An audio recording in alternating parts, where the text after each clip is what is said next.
May isang artwork din dito pero yung concept niya ayan, mga halaman. Ayan, nakita ko doon sa brochure eh. Ayan siya. Ano to, olive tree eh, alam ko.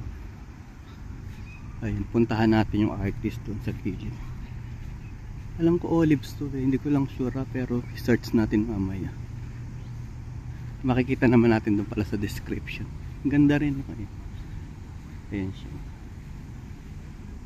Dito tayo saan para kita lahat kapuan. Ayan. Ayan.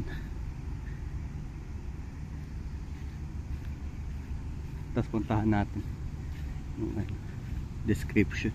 Ay meron din doon sa kabilang side pala. Wait, ito yung sa kabilang side.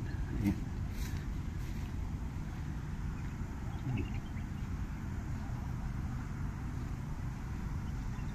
Ang ganda no?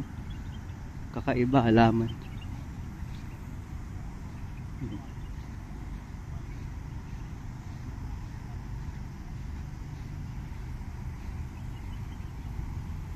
Ayan siya. Ngayon tingnan natin yung artist. Ayan, from Jerusalem, Palestine pala. Khalil Rava. Ayan. Lemon tree nga.